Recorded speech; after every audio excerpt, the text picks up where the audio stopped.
I'm sorry, kiddo, I really am. You have a good soul. And I hate giving good people bad news.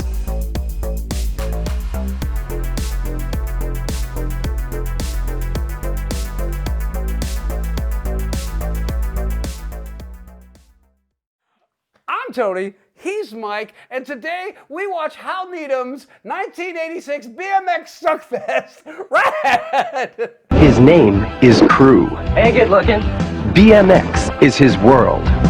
Rad is his way of life. We're here for the biggest and most important bicycle motocross event ever held, Helltrack. Helltrack in this big town. They've got to be kidding. This is a joke. Everyone's on his case. Get that. The paperboy thinks he's a pro. He's got the style, and he's going to prove it. Against the factory hotshots. Looks like the local yokel's gonna race after all. Against the big money fixers. Against impossible odds. He's going for it all.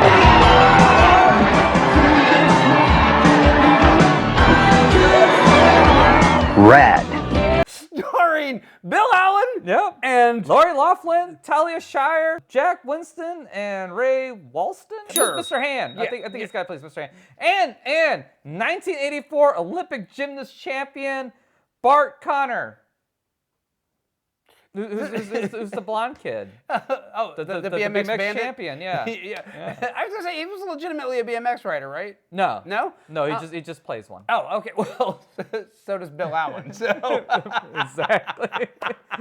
So anyways, just to get to this plot really quick, Cru Jones is the local BMX guy. Him and his buddies, they deliver papers and shit like that. Well, local business tycoon, whatever his name is, decides he's going to buy a lot of stock in Mongoose and build a track right there in town. Yeah. Helltrack. yeah. So it's gonna be a BMX track that nobody's ever seen. They'll have this big bike race, and it's gonna bring a lot of business and all that shit. Well, Cru wants to be part of this action. Talia Shire's like, no. You promised SATs, young man. You go fucking study. Isn't this the day you're supposed to make up your SATs? I know, Mom, but... But what? You always wanted to go to college. That's been the plan. Cru's like, fuck you, Mom. I'm gonna fucking race. I know about that, Mom. But Dad always told me, when your gut talks to you, you listen. But I don't want to hear any more about it.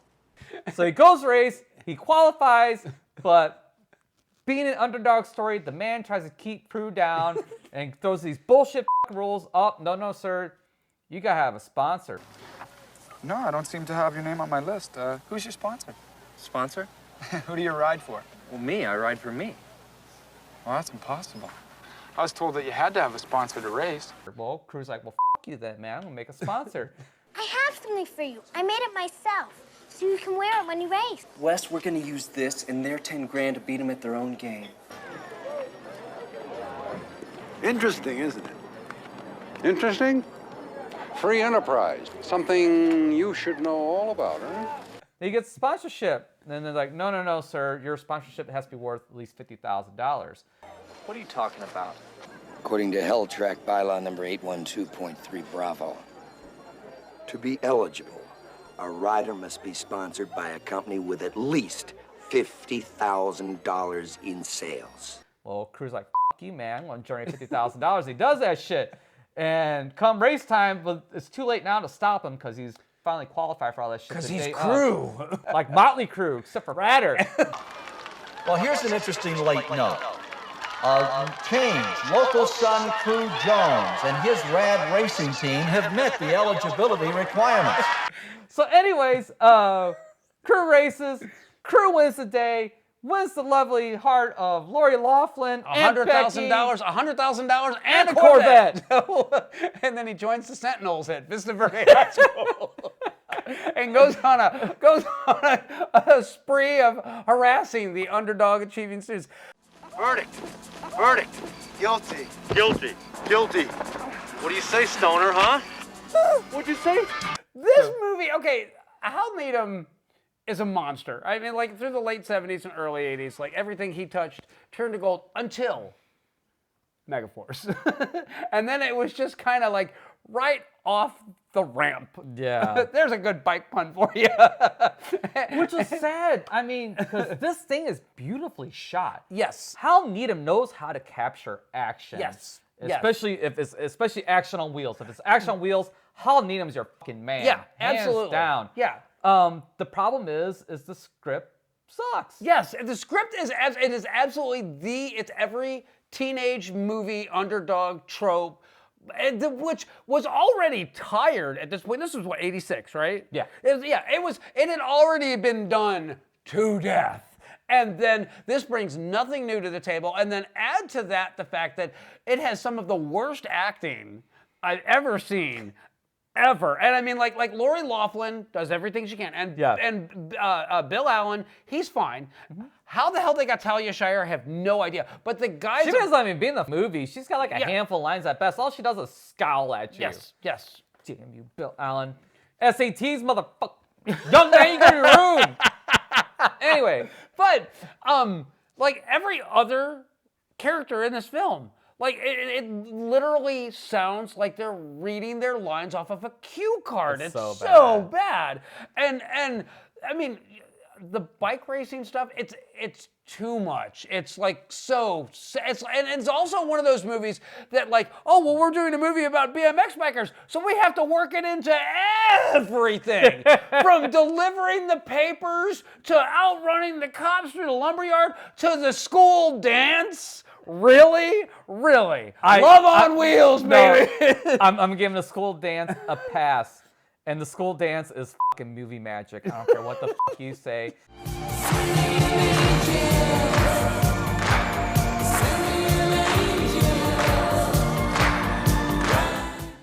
And I'm saying you to real life, you should have put that shit in your music video, not that bullshit Beauty and the Beast crap you had going on there.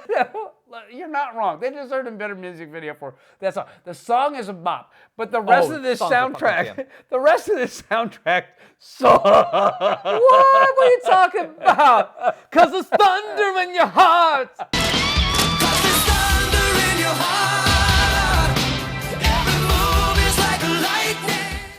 And something's like lightning and glory. Don't forget the glory. It's the power you feel when you get your taste of the glory. Which, and then we're breaking the ice. Getting ready to break the ice. Feels like time is standing still. And ass sliding. I would love for somebody to explain to me how that wound up in this film about two teenagers that fall in love. You know, this really is beautiful. Yeah. Bet you have a lot of fun around here. Fun? You want to see fun? This is what? This is ass sliding. I have a dream, and it's probably crazy. It was shot in Canada. I mean, they had much else to go on there. That's because Ohio didn't want them there.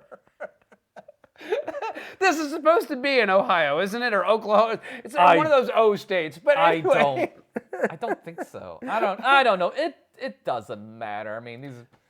But you forgot the most important part. At the end of this movie, unlike all those other movies about the underdog winning, Bart, the bad guy, comes up after he gets fired because he didn't win the race. Your history, kid.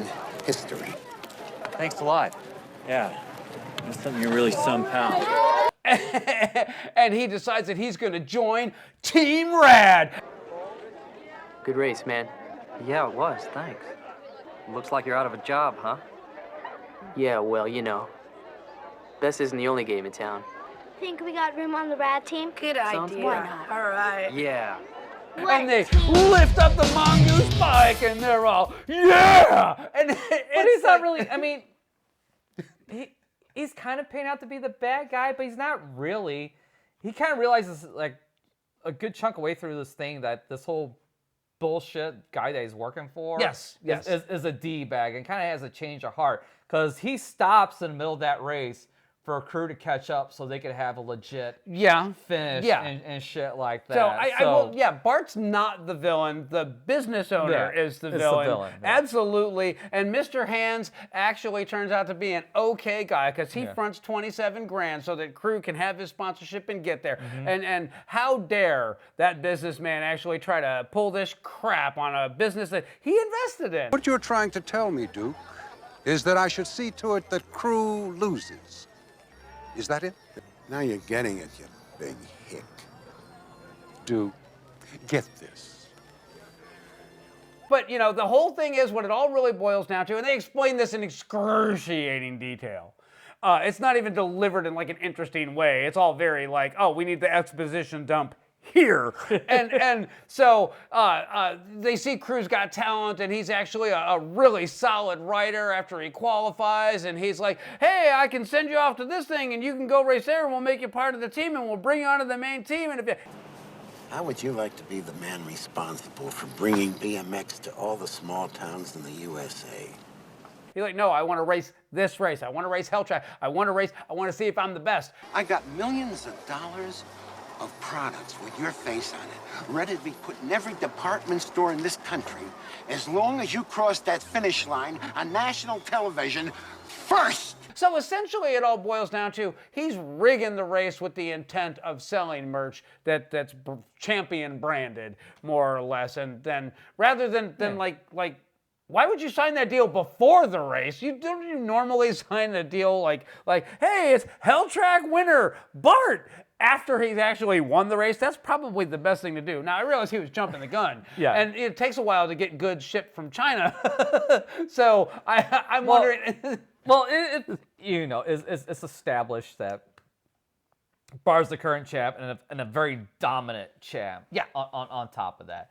And then, doing this shit in this podunk town, who would have thought that there'd be a talent like Cru out there to even challenge? I've never seen such raw determination and talent in one kid. No way is he gonna screw up everything I worked for, and you'll remember that. I will also say this film, dialogue-wise and character-wise, it's like they're all these, rich city slickers, and they've rolled into town just because Helltrack is there and it's a big sponsored event. And they do nothing but shit all over this town and the people in it the entire time they're there. There's the two blondes that are Bart's girlfriend. Can you believe this place? Rag City. And then there's the two twin bike riders, or brother, whatever the hell they're supposed to be. It's a big town we're rolling in here, huh, guys? Surprised the main street's even paved. Wait, Look, how you doing? shirt. There's a couple cute girls. Oh, maybe the only two in town. I think they ripped them off from G.I. Joe. Remember the G.I. Joe twins? Yes, the I twins? do. Yes, they look exactly like them. You're not I'll wrong. throw the clip up here, or the picture. But so there's that. Now, this film is a cult film all day long, twice on Sunday. I'm not gonna say this is like one of those films that it's a cult film, and I see why, but I don't get it. And I don't. I do. I realize that this film, I absolutely get it. This is a snapshot of 1986, and this predates fucking X Games and all that shit. Oh, this that movie, I get. This movie was ahead of its time. Is really what it boils down to, and needed a better script. But I mean, nobody saw stunts like that at all. The first time you got a glimpse of any stunt action, shockingly, at least for me, was like Pee Wee Herman's Big Adventure. Yeah. At the very beginning of that movie, you see some basic tricks and wheelies and shit like that. This, you see more advanced tricks and stunts. You actually see a bike backflip. Yeah. And all that shit was like way ahead of its time. Oh yeah. That was most definitely going on, right in '88. I remember all that, and that's where Hal Needham is kind of a genius. Right. And it's beautifully shot. So for me, I'm kind of baffled as why it didn't do a little bit better. I have numbers for you. Okay, go You ahead. will find this actually interesting. This film had a $3 million budget. Yeah, only brought in two. Its box office was $2 million, but when it was released on VHX and Laserdisc later in '86, it was in the top 10 video rentals for 2 years running. Yeah, legitimate cult Well, there you film go. here. And then this was actually just released in a 4K restoration by Vinegar Syndrome in 2020. So Okay. there is a full-blown preservation effort behind this film. Okay. Now, from a visual standpoint, from an action standpoint, from a like really showing off the talents of these writers, I absolutely get it. That's by far the best part of this film. Easily.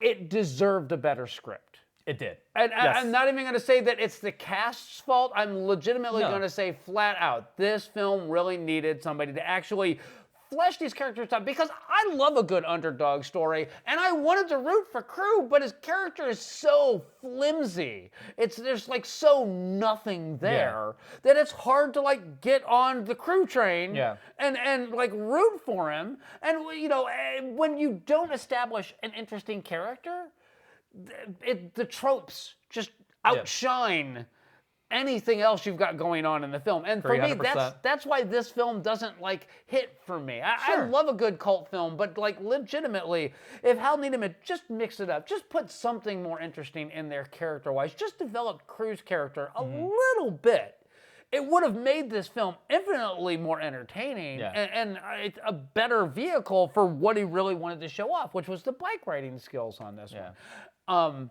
And you know, there's a million films out there like this. Hal Needham, like I said, he was a genius when it came to like going, okay, this is going to be a thing, and I want to feature it like front and center in this film. And I'm all for a film that has like, you know, this. There's a shit ton of dance craze films out there, and this watches like Breakin' 2 Electric Boogaloo, but with bikes. It's got that same flimsy ass plot that's just a vehicle to serve showing off these performers' moves. I'm not going to tell you that Breakin' 2 Electric Boogaloo is a great film either, but I find that one more fun to watch than this. Well, I mean, it's got Lucinda Dickey in it, you know, so I mean, there's that. And Turbo and Ozone. Sure, whoever those guys are. Turbo and Ozone. Yeah. But I mean, Lori Loughlin's like a staple for like 80s movies. I mean, this girl was like all over the place. Me? Oh, I have no standards. I mean, I'd even go out with you. Yeah, and then she wound up hooking up with Uncle Jesse. Yeah. And then she wound up like bribing some school officials to get her daughters into college. They're scandalous hoe! So, I mean, but sure, is it a crime, but is it a crime really worth prison time when every other fucking rich motherfucker is buying their kids in there anyway? I don't know. Whatever. It doesn't matter. We're getting the politics. We're getting way off the topic here, but so not a recommend for you, or is it? No, it's borderline. It's like, you know what? If you can forgive its very obvious sins, it is entertaining to watch portions of this film. But the film as a whole, like, after the second scene, you know how every other scene is going to play out after this. So, I mean, you've seen it before, but the bike riding skills are admirable. And I will also say that the Helltrack race is actually really well shot. It's actually an entertaining watch for just the race. So if you gotta watch this and you're bored by the character stuff, just watch the dance scene on the bikes and then fast forward to Helltrack and you're good, because all the rest of it is shit. It's a beautifully made salad with a turd right in the middle of it. I'm gonna agree with about 50% on what you said. Is it a good movie? No. It's a nostalgia trip though, 100% all day long. The bike tricks now are gonna seem very tame, but for 1986, this was the shit. When real life comes on, watch the bike dance scene, and then watch the end race scene, and yeah, everything else in the middle is just whatever. So that's what I got. Anything else? No. We will catch you next time.